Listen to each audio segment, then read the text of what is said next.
아, 소리가 나나?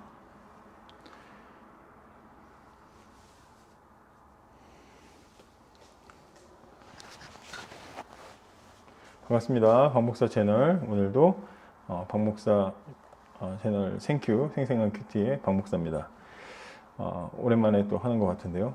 또 새로운 한 주라고 말하기엔 벌써 수요일이죠.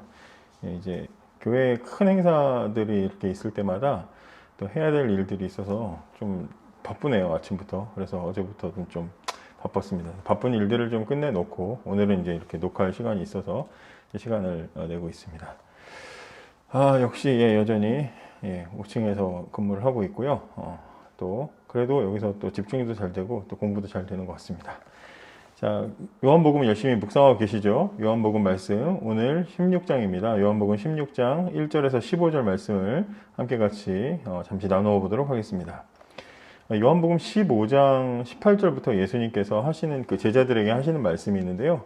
세상이 너희들을 미워할 것이다 라고 예수님 말씀하십니다. 지금 이제 예수님께서 제자들을 떠나시면서 마지막으로 이제 제자들에게 당부하시는 이야기들이 담겨 있잖아요.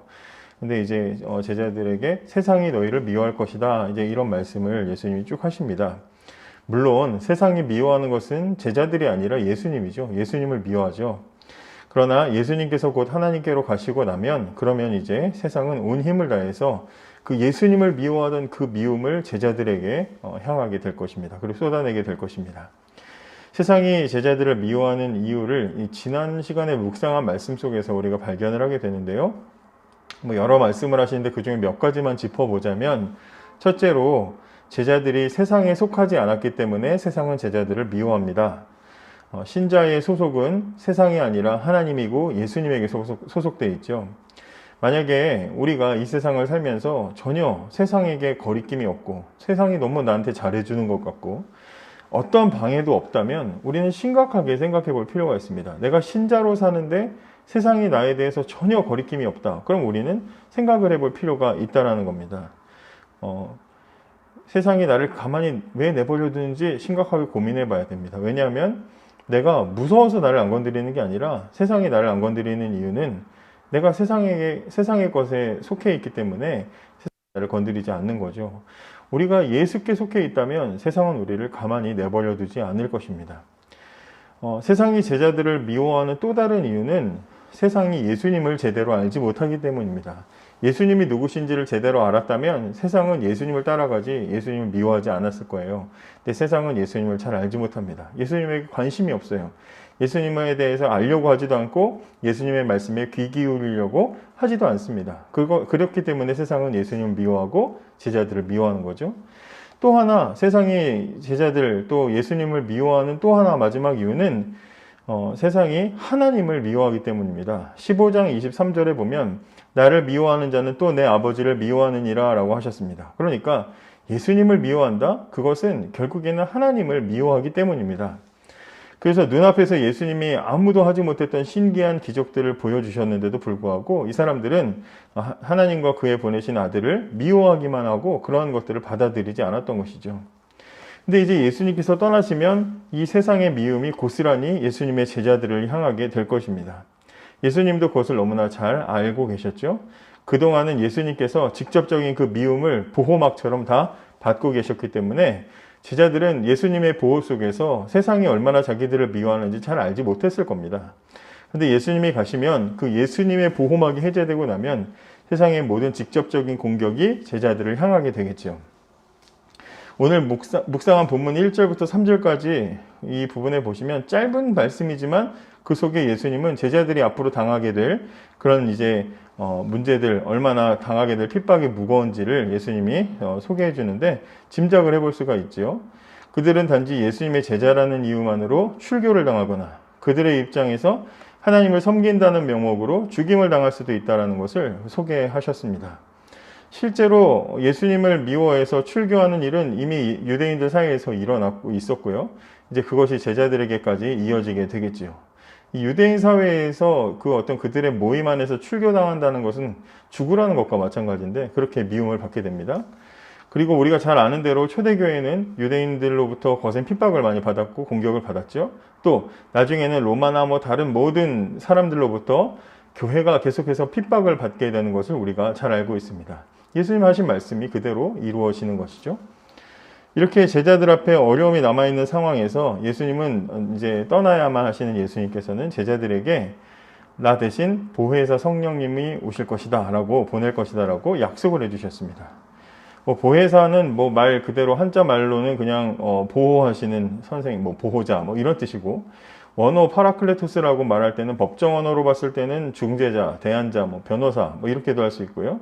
넓은 의미로 봤을 때는 위로자 이렇게도 볼 수가 있는데, 그러니까 성령님은 어떤 분이냐? 제자들과 함께 하시면서 제자들을 보호하시고 위로하시는 분, 또 진리의 길로 인도하셔서 그들을 안전하게 인도하시는 그런 분이다. 이제 우리가 그렇게 성령님에 대해서 이해할 수가 있겠죠. 예수님께서 오늘 본문 1절에 이렇게 말씀하셨습니다. 내가 이것을 너희에게 이름은 너희로 실족지 않게 하려 함이니. 저는 오늘 이 말씀에 좀 집중을 했었는데요. 예수님께서 제자들에게 앞으로 닥칠 환난에 대해서 예고를 하시면서 예고하신 그 이유, 내가 이걸 왜 미리 말하냐면 너희가 실족하지 않게 하려고 그런다. 실족한다는 건 넘어진다는 거죠. 그러니까 예수님이 떠나시고 나서 세상이 막 미움과 핍박이 막 다가올 때 놀라 자빠지고 실망하고 나 예수 제자 안 해. 그리고는 떠나지 않게 하시려고 미리 이 말씀을 귀띔을 해주신다는 겁니다. 그리고 4절에 보면 다시 한번 이렇게 말씀하시죠. 오직 너희에게 이 말을 한 것은 너희도 그때를 당하면 너희에게 말한 이것을 기억나게 하려 함이요. 이렇게 얘기하십니다. 오직 너희에게 이 말을 한 것은 너희도 그때를 당하면 그 앞에 1절에 말씀하신 그런 어려움들을 당하면 앞에서 말씀하신 그런 미움을 받으면 그때 되면 이 말이 기억날 거야. 내가 그때 경고한 이 말 기억날 거야. 라고 지금 말씀하시는 거예요. 그러니까 여기서 우리가 다른 건 다 없고 확실하게 알 수 있는 한 가지가 있죠. 뭡니까? 예수님 믿으면 세상의 핍박과 미움은 피할 수 없다는 겁니다. 예수 믿고 살면 세상의 미움과 핍박은 피할 수가 없고 벗어날 수가 없다는 겁니다. 예수님도 피할 방법을 알려주지 않으셨어요. 이런 상황이 오면 이렇게 피해라, 저렇게 피해라, 도망가라, 숨어라 그렇게 하지 않으시고요. 예수님은 너네 앞으로 내가 떠나고 핍박이 올 텐데 그 상황이 오면 내가 경고했던 것을 떠올리면서 견뎌내라 이렇게 말씀하셔요. 견뎌내라, 이겨내라 이렇게 말씀하십니다. 그러니까 제자들 입장에서 세상의 핍박과 미움이 닥쳐올 때 아무것도 모르고 있다가 당하면 두렵고 놀라고 당황스럽고 다 좌절하고 넘어지고 자빠지겠죠.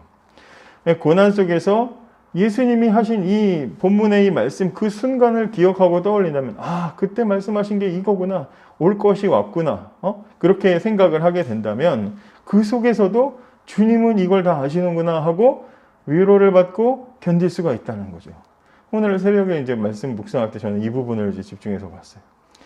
어려움 속에서도 똑같은 어려움이에요. 똑같이 어렵습니다. 똑같은 문제를 만나고 있는데 이 문제를 주님이 미리 다 알고 계시고 주님이 그 모든 아시는 상황에서 나에게 주셨다는 것을 알고 보는 것과 당하는 것과 전혀 모르고 있다가 이 문제를 당하는 것은 천지 차이, 이 견디는 느낌에서는 전혀 다르게 느껴진다는 것이죠. 그래서 내내 오늘 머릿속에 묵상했던 이 말씀을 묵상하면서 떠올랐던 찬양이 뭐냐면 내 영혼은 안전합니다라는 찬양이에요. 이걸 이제 이 글을 작성하면서도 그렇게 머릿속에 계속 떠올리고 들었는데 찬양 가사 중에 이런 부분이 있습니다. 나 비록 넘어지며 흔들리지만 주 내 안에 거하며 나를 붙드시니 내 생각을 주께로 돌리고 주시는 평강의 옷을 입습니다. 주 약속 안에서 내 영혼 평안해. 내 뜻보다 크신 주님의 계획 나 신뢰해. 두려움 다 내려놓고 주님만 의지해. 주 안에서 내 영혼 안전합니다. 우리 주님께서 이미 우리가 갈 길을 다 아시고 계십니다. 그리고 그 길을 주님 먼저 가셨고 보혜사 성령을 보내셔서 우리를 인도하십니다.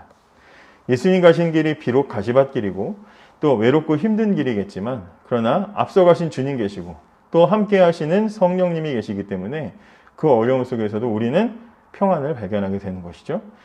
예수 믿는 것 때문에 어려움 속에 계십니까? 혹시 예수님을 따르는 것 때문에 아무도 모르게 남몰래 눈물 날 일이 있으십니까? 먼저 그 길 가신 예수님을 기억하시기 바랍니다. 그리고 우리와 함께 하시는 보혜사 성령님을 바라보십시오. 그러면 그곳에서 우리를 위로하시고 진리의 길로 인도하시는 그 하나님의 놀라운 은혜를 맛보게 될 것입니다. 그 속에서도 평안을 맛보고 오늘도 승리하는 우리들 되었으면 좋겠습니다. 감사합니다.